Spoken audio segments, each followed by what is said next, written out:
What's up, amigos? Today we're looking at the funnel from a few days ago, but now it's aligned with the Freestream, so the flow is going to be going through the nozzle. And this comes at the request of one of you amigos, ZR4RD ampersand Chol. And the first thing you can see with this funnel is that, first of all, it's really coolly colored. But secondly, the Freestream velocity is 20 meters per second. The streamlines here are colored from blue, from 0 meters per second, to red, 25 meters per second. But considering the cross-sectional area of the reduction, through the nozzle you would expect the velocity to accelerate to about 200 meters per second, but it doesn't. And the reason why is because a lot of the flow, in fact about 90% of the flow, does not actually go through the nozzle. Most of it gets redirected around. So let's play this and look at this, what's happening. So you obviously have a recirculation zone as the air gets diverted around the funnel, but into the funnel you can see that a lot of the flow actually gets redirected, and that's because of the back pressure. And these are the exact same streamlines, just now colored in the gauge pressure. White is 0, so that's what the atmospheric conditions are effectively. And you can actually do this at home if you have a funnel, if you own a funnel. If you don't own a funnel, you can always rent a funnel. There are some actually good options for renting to buy.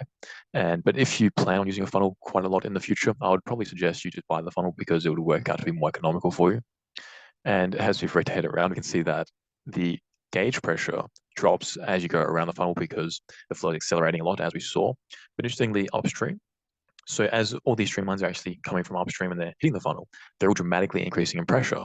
And it isn't until you get to pretty much the start of the real nozzle that the gauge pressure drops to 0 and then negative.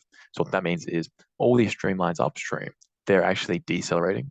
And when they get, and because there is this high pressure here, a lot of the flow, that means that not all the flow that actually hits the funnel can go through. That's why a lot of this flow is being diverted outside. And then once you get to the funnel, then the flow accelerates enough to drop the pressure because of the Bernoulli's equation. Obviously, there's some loss, which would then turn the Bernoulli's equation into the mechanical energy equation, but that's neither here nor there for this video. And now this is the white plane going red, so we can see how the flow is a massive wake. And I've put it on a bit of a jaunty. As the flow goes in, it should be around successively to blue, and then it's not once we get to the nozzle that it then becomes red again, and that's when it's accelerating. So there's massive separation over the funnel. You can see just how slow the flow is in the cup of the funnel. And this is the same plane, but with the gauge pressure now plotted. And we can see that as we play it in the cup, which is what's causing this back pressure and making a lot of the flow skip around the cup.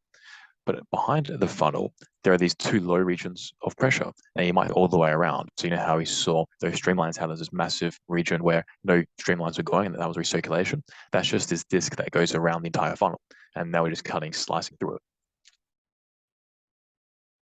So that's it. Make sure to like, subscribe, and check out the Atmosphere Hawk. That's an instrument we make to make your experiments about 4% more accurate. Link in the description. Peace out, amigos.